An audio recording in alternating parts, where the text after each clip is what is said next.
Hello, everyone. You are listening to The Redshift, your connection to your piece of the sky. I'm your host, Emma Miller. Hi, everyone. How's everyone doing today? Hello. I like in the inflatable house. I wish I was on Mars. That'd be amazing. Hello. Hi, Andreas. Hi, Tony. Hi, Rerouted. Hi, Karen. Hello, Tronity. Hello, Petro. Hi, Tempker. Hi, CHRNV.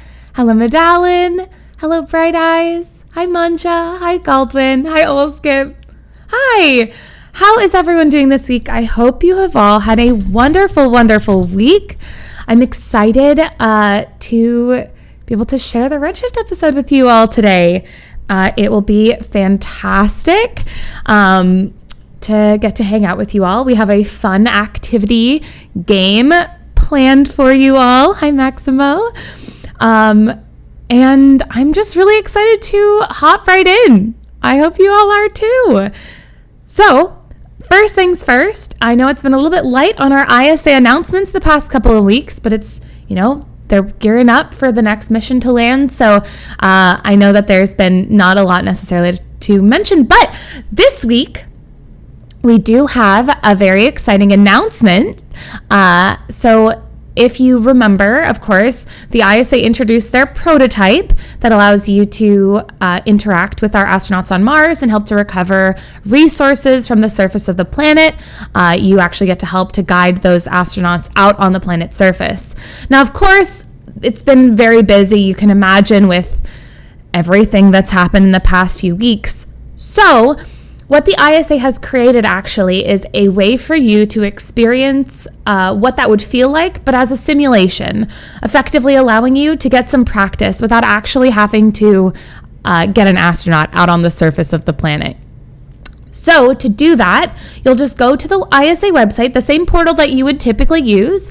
Just make sure that you don't sign in to your ISA account, because if you sign it in, it will try to run through an actual experiment or an actual expedition, not experiment. Then you just go ahead and start your expedition, and it gives you a way to virtually get some training while our astronauts are a little bit more busy. So if you are looking for a way to try out this new prototype without having to use any kind of Earth funds to do that, you're able to do that instead of having to spend anything to get the astronauts out on the planet. So it is a simulation. It does let you try it out. And I would recommend it. I've actually been doing it a little bit in my free time so that I have a chance to kind of learn a little bit more, so that when I take the astronauts out on the planet, I won't necessarily have them not get what they're looking for or what I'm looking for. I was getting a little bit sad when I missed resources, I don't think Corey will ever forgive me for taking him out and missing the third resource that I was looking for. Maybe one day. With that said, that wraps up our ISA announcements, which means we can step pretty much right into our astronaut letter. I do also want to say hi to Fearbone. Hello, Fearbone. So we're stepping right into our astronaut letter. Last week, of course, we had a letter from Corey Leonard, who shared an experience that he had on the surface of Mars last week. And Corey actually went out with our other astronaut, Maxim. And so Maxim is the one who we're going to hear from this week, which is pretty awesome, actually. I'm super excited to get a chance to hear Maxim's actual experience of what happened last week. So with that, we're going to step right into the astronaut letter. I hope you all are very excited and ready. And then afterwards, I will just say we are going to have our typical sponsor message and our weather report, but then we have a very exciting kind of nifty activity for us all to take part in. And we're going to have to work together again to make sure that we win. So stay tuned for that. More explanation of that soon. With that, this is Maxim's letter and his words. My name is not Maximum Sock. Thank you for liking my game last week. I am Maxim. I think you will have heard some things about me this past week from Corey Leonard. I do not think he will have represented everything with entire truth. Or maybe he just does not know entire truth to be shared. So, Mitty tells me it is my turn this week. Maybe I am just being punished still. No matter what, I am here now and writing. Corey last week told a bit about my life. He told you about my time in Karakum Desert. I was proud of that time, working to reverse many years of damage to the environment due to climate change. This is what I always thought was my purpose. But there was also always another thing in the back of my head. A little voice, maybe. It kept telling me to think bigger, farther out. Terraforming is something many people talk about today. Is it a good idea? Is it a waste of time? We reverse damage to Earth and then we have our planet forever, right? Why would we need to think beyond that? I don't like this way of thinking. It is short-sighted, stupid. There will always be something else, some other danger, some other catastrophe. One day you are living your normal life, the next a bomb in your backyard. Only thing that is predictable is that life is unpredictable. Terraforming is future for humanity. It has to be. The only way to ensure survival is to spread to make places habitable, to make them safe. That is what I want for Mars, you understand? Perhaps you want for this too. I'm not alone on the planet. Patricia and I both agree about what the future truly looks like. Not just finding a way to live here, colonize here. We want humanity to thrive, to grow. It is not a quick project. There is no immediate payoff, maybe. But in the end, it is worth it. Corey is maybe not so patient, which is okay. America is a very young country still. They are not used to the long view. Now, on the topic of Corey. Last week was perhaps not my finest moment in the colony. I will admit this. I was grouchy, tired. I was not in good spirits after the week when we were sick. Last week, Corey told you I was upset because the lichens had died. This is not entirely true. The experiment failed, but the lichens did not die. Lichens are impressive. They are very durable, able to manage high and low temperatures at extremes. If a plant will survive on Mars, it is lichens. The experiment was to see how the lichen could protect key important bacteria in soil from harsher conditions, extreme cold mainly, so we can grow out on the Mars surface. A lot of time planning, a lot of time gone to waste. The thing with science is that this is maybe a setback, but it is not the end of the world. I know this. I am not usually one to become upset by a failed experiment, especially one out of my control. But after that week, that work wasted felt awful. The lichens can be brought back, the experiment done again. I know this now. I knew this then. It did nothing to make my anger go away.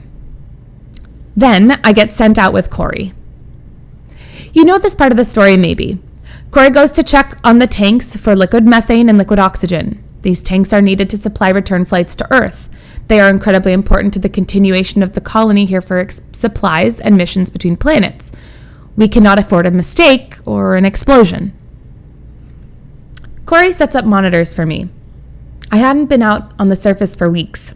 It was nice to be back with my feet on Martian ground, looking at the readings of the world around me, the world of humanity's future. I am behind a ridge with the monitors. I check readings. I take out an optical scanner to look for any trace of unusual leaks or heat exchange. And I see a glint of something in the corner of my eye, a shiny dot against the Martian landscape.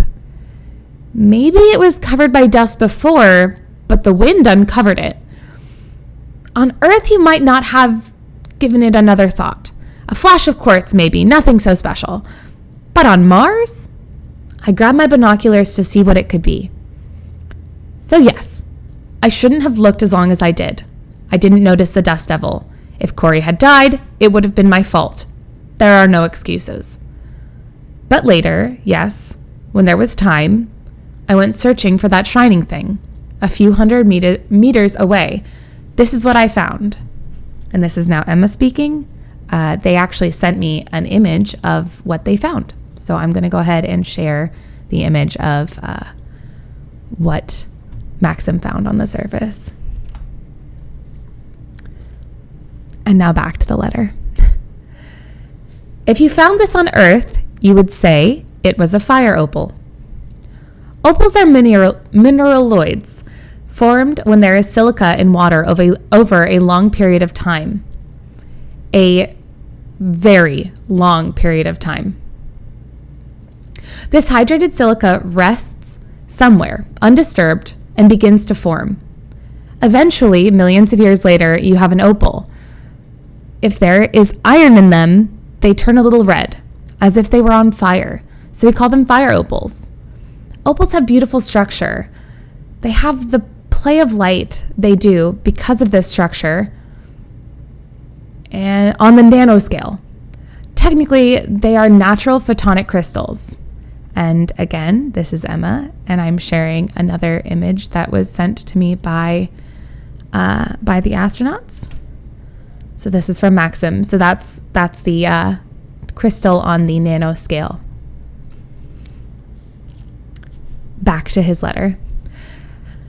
There is evidence of silica on Mars from ancient volcanoes, evidence of water. It is not surprising, possibly, to find an opal here. Yet, this is the first that I have seen. And it is not quite an Earth opal either. It's harder. Its structure seems more complex. Just how complex, I need a lot of study to figure out. And look again. If you found this on Earth, you would say someone had shaped it, polished it, made it. It was so beautiful. I confess there was a part of me that wanted to keep it, to hide it. But of course, that would be wrong. So the next day I showed everyone what I had found and what they thought it might be. Aurora said it was nothing special, nothing unexpected. A naturally silicate, polished by the wind. She might be right. Patricia said she thought it was beautiful. This is a simple reaction to the opal, but somehow better than Aurora's more scientific one. Patricia sees the future of this planet the way I do, sees that it can be something beautiful. Maybe that it already is. I asked Corey what he thought it was, and he said he thought it was about $10 million. This big grin. You know, how we should sell it as the first space gem from Mars and I'll retire on the money. And then Minnie said she thought technically it might belong to the ISA instead of us. And Tatiana said, hell no, Maxim found it. It's his rock. Or maybe it belongs just to the Ukrainians on Mars because a Ukrainian found it. Then lots of people started to argue about the profit-sharing language in our astronaut contracts. Alex says it is too perfectly shaped to be natural.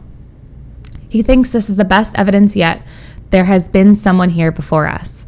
Perhaps there was a colony here 1 million years ago, and this is part of their ship, an ornament, something to focus specific wavelengths of radiation through.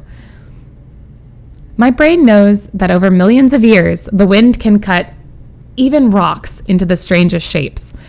But when I have the opal in my hand, so smooth and perfect, how do I say this? It is hard to believe that I'm the first person to hold it. Sometimes I think of the Vikings who sailed to the New World, hundreds of years before Columbus was born. Their sagas tell that Eric the Red, with 150 men, found a land to the far west and made camp there on the edge of a new world.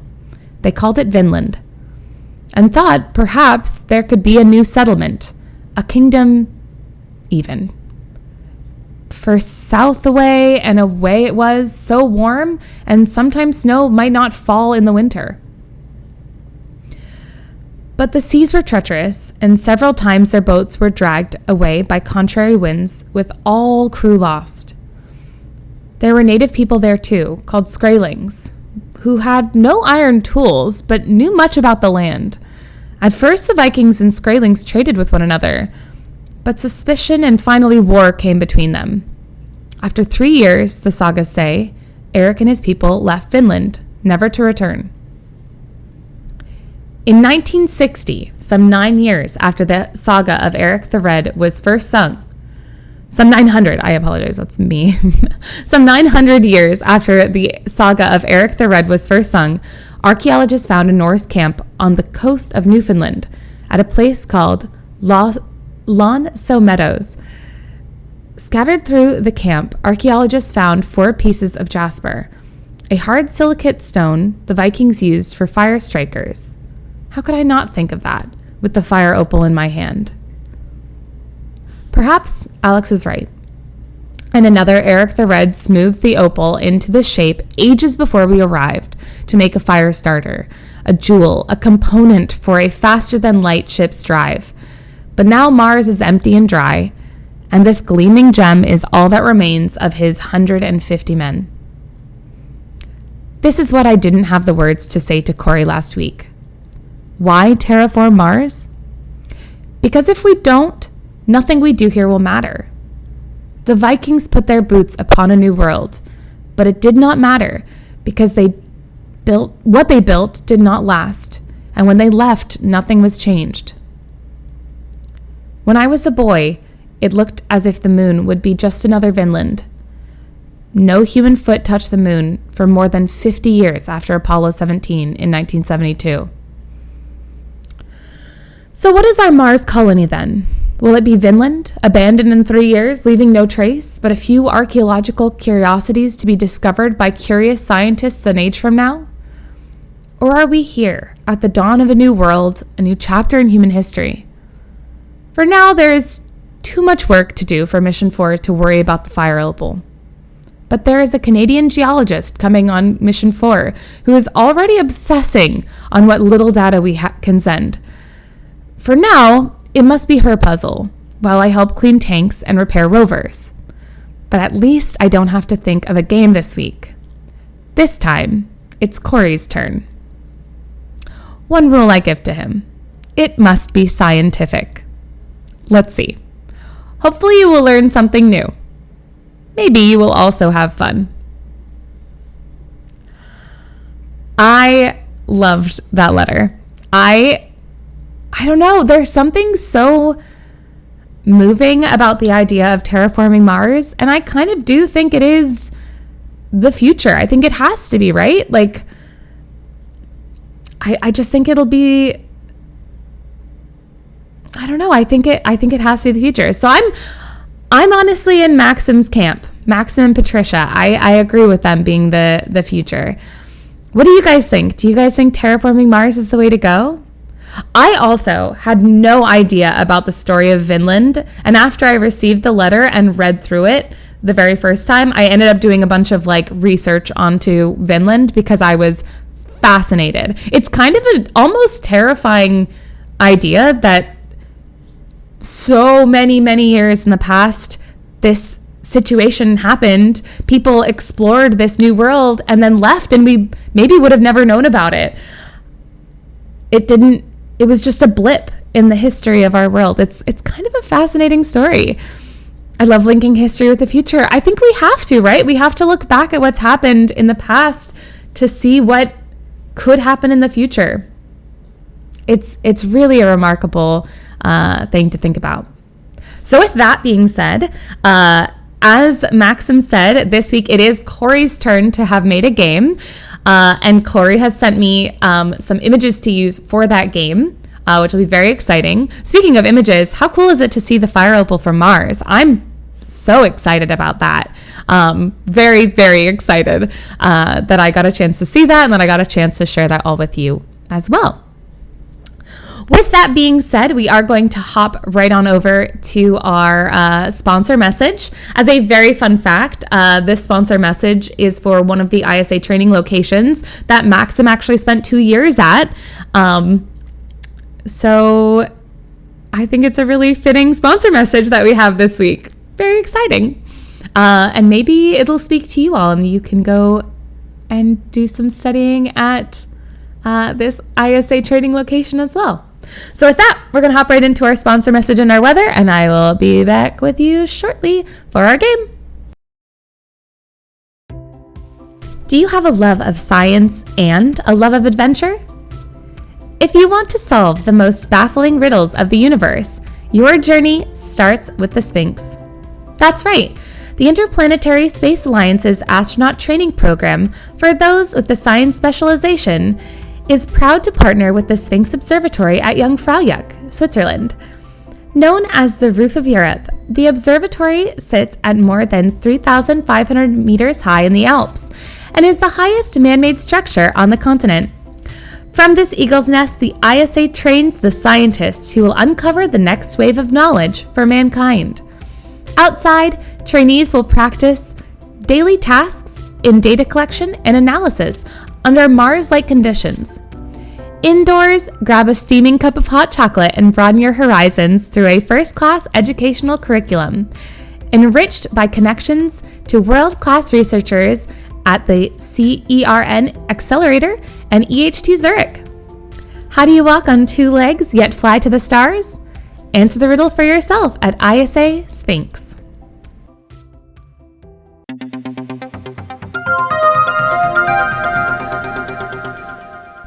And now, the weather. There are cooler temperatures this week with lows of negative 115 degrees Celsius to highs of negative 10 degrees Celsius. The winds are calm from about 5 meters per second on average, with gusts to 15 meters per second, which is about 20 to 55 kilometers per hour, predominantly from 165 degrees east of north. Atmospheric opacity is down to 0.55.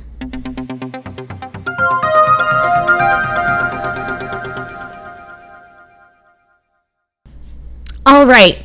Are you all ready for our game set up by Corey this week?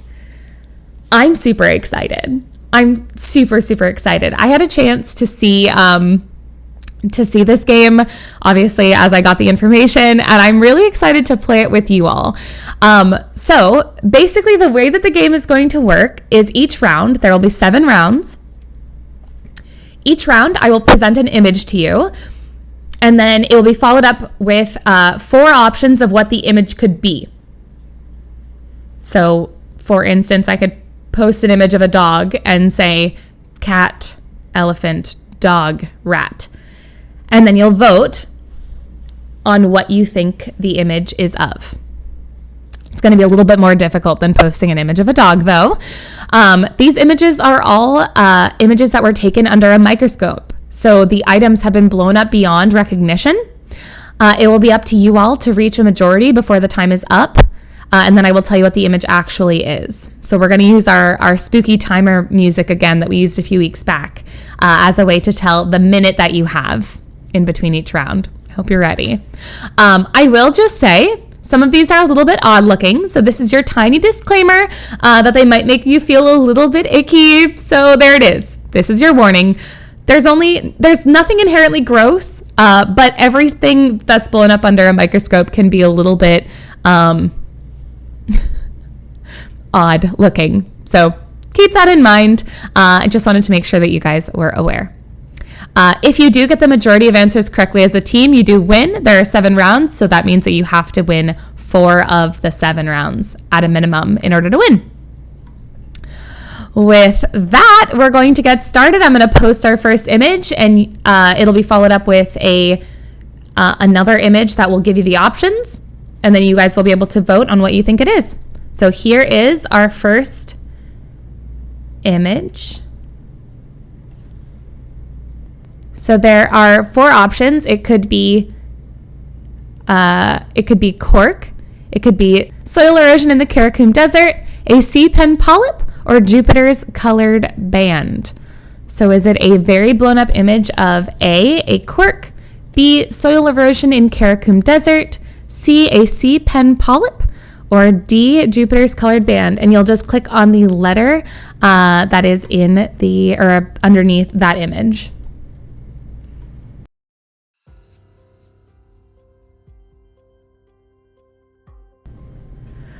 What are we thinking? It seems like A is taking the lead. So we think it's A cork. You don't think it's soil erosion in the Karakum Desert?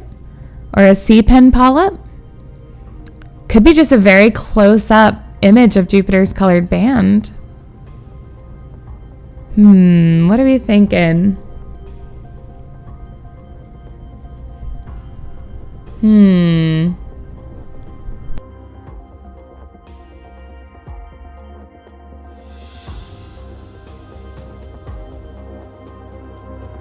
All right, it seems like you guys are holding fast with A.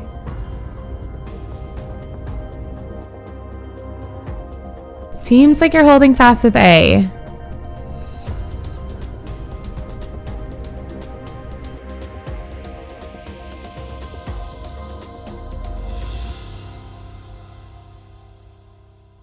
All right, so A is what you guys have gone with. You guys got the correct answer. A is the correct answer. It is, in fact, a quark. So congratulations, you all did a fantastic job there. So you have gotten 1 round correct. Well done. Well done. So that is a microscopic view of what a quark looks like on the inside. All right, let's get ready for our second one. Second round. All right, our second round is this image. Is this A human tongue?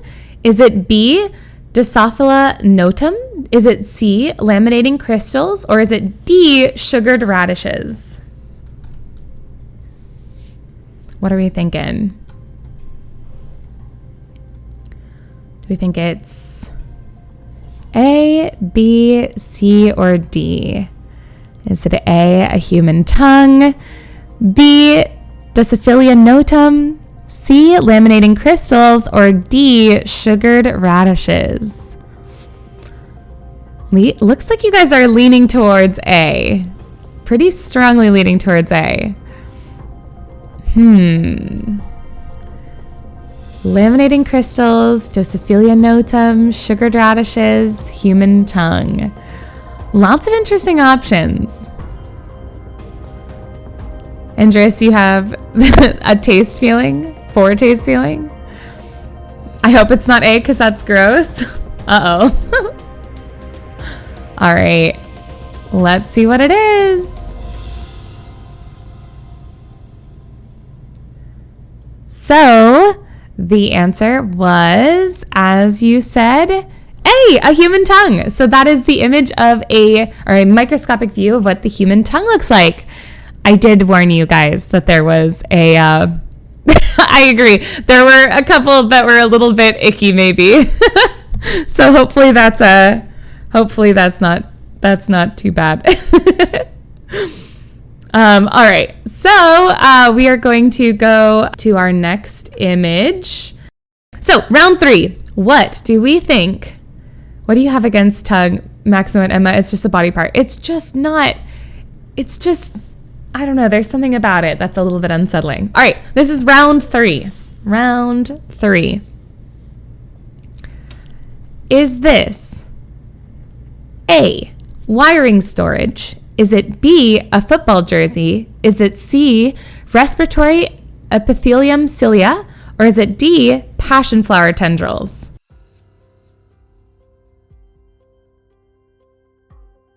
Is it A, wiring storage, B, a football jersey, C, a respiratory epithelium cilia, or D, passion flower tendrils? What are we thinking? How are we feeling? Wiring storage, football jersey, respiratory epithelium cilia, or passion flower tendrils? Seems like B is taking a pretty rapid lead.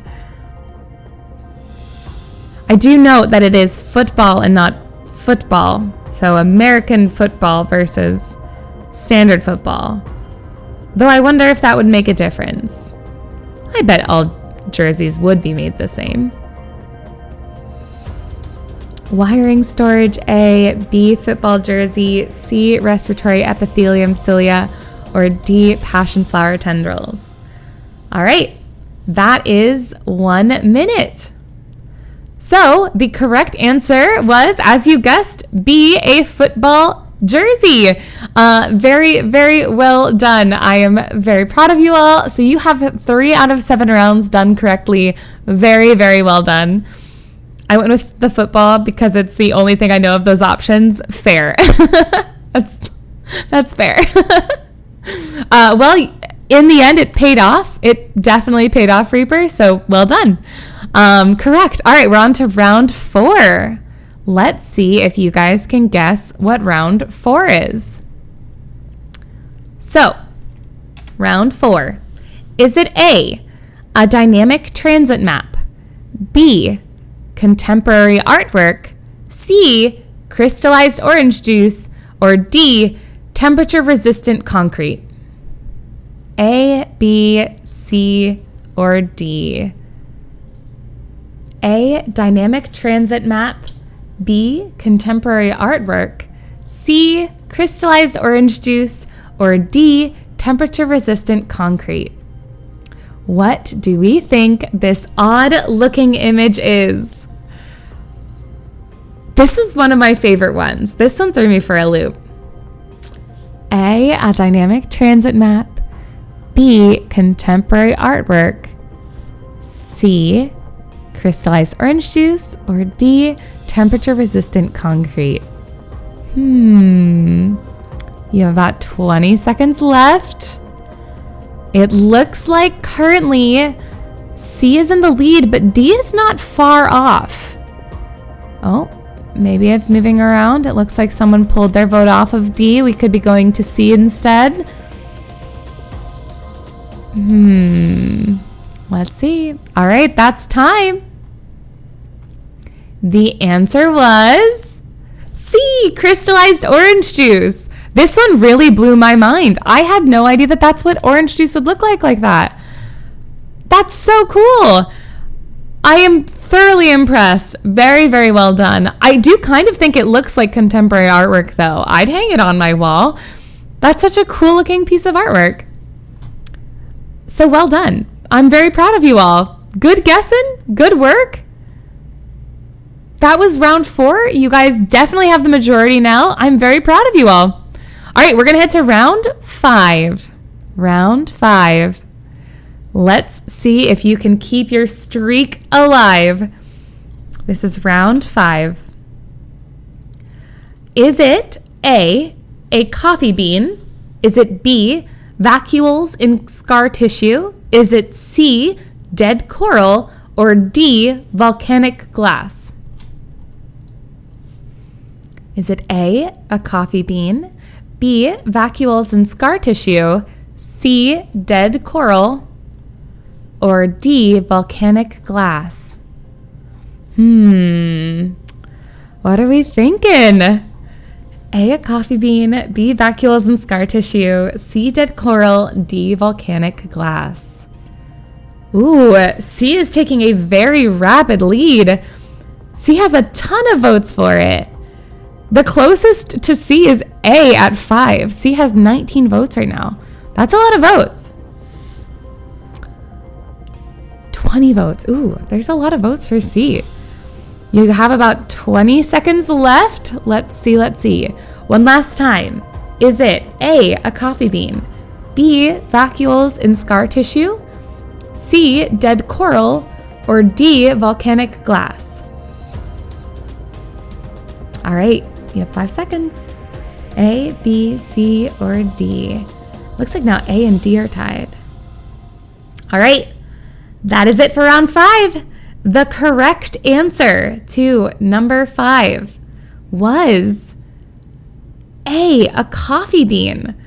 So that image that you saw is a microscopic view of the inside of a coffee bean.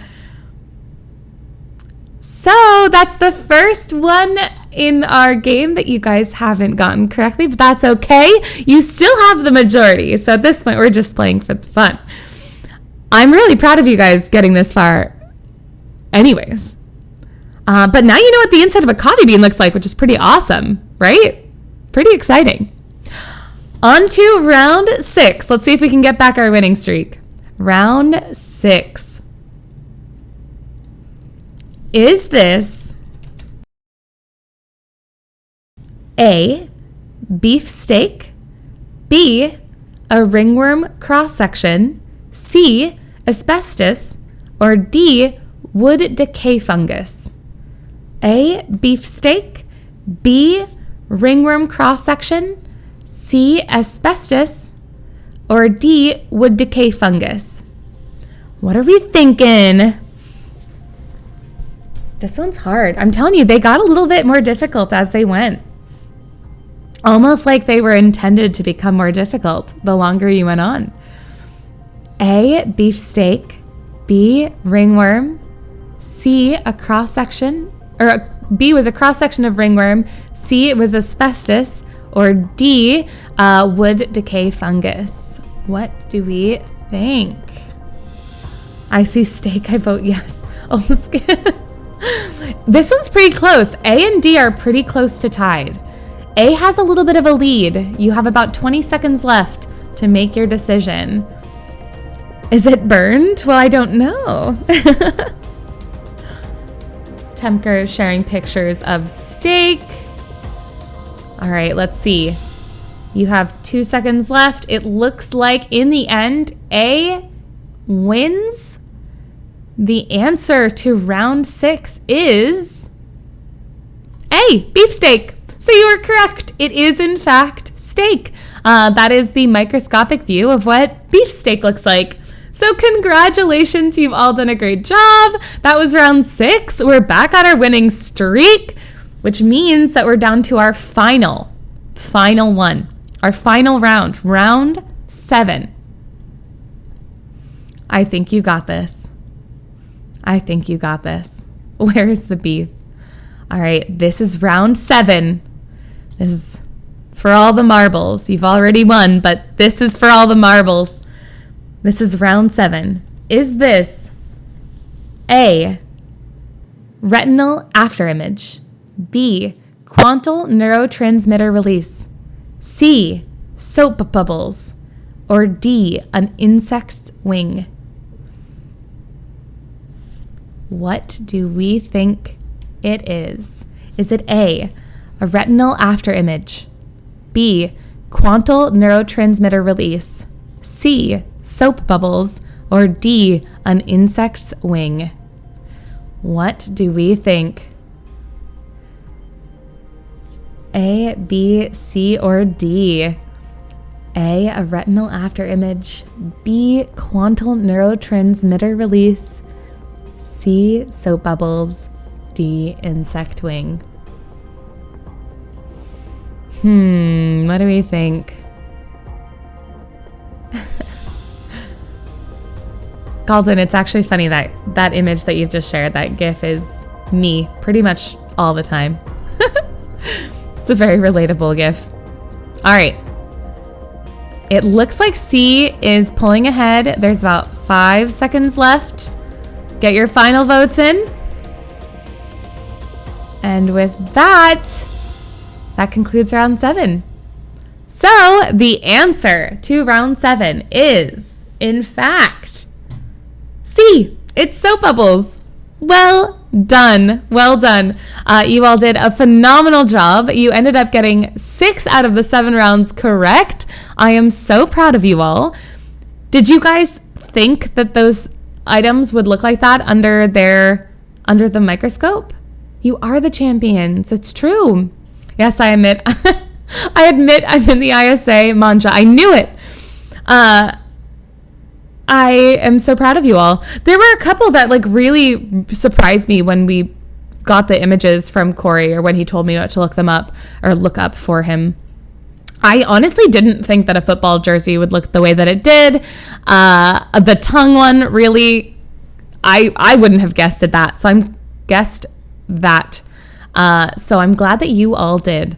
Congratulations. I'm very, very proud of you all. I'm pleased that you guys have won the game. I will pass along to Maxim that you all did a great job and hopefully learned something too. With that being said, I think we're going to wrap up the Redshift broadcast for the week. Thank you all so much for joining us. I hope you've all had a great time. I look forward to chatting with you all next week. I'm super excited. How long does it take to send messages to Mars? It's about a 5-minute delay both ways. So if I sent a message to Mars, it would take about 5 minutes, and it would take another 5 minutes to get back. So in total, round trip, it's about a 10-minute delay. So that's why we don't usually have the astronauts necessarily live on the show with me. I just think this is an important question to answer. We can't really have the astronauts live on the show or answering questions directly to me, because we'd be sitting here for 10 minutes for every question. So instead, I get to collect all of the information, and I get to share it with all of you. With that being said, you are all wonderful. I am, in fact, maybe a wizard. And I will see you all next week on our next Redshift. Bye, everybody.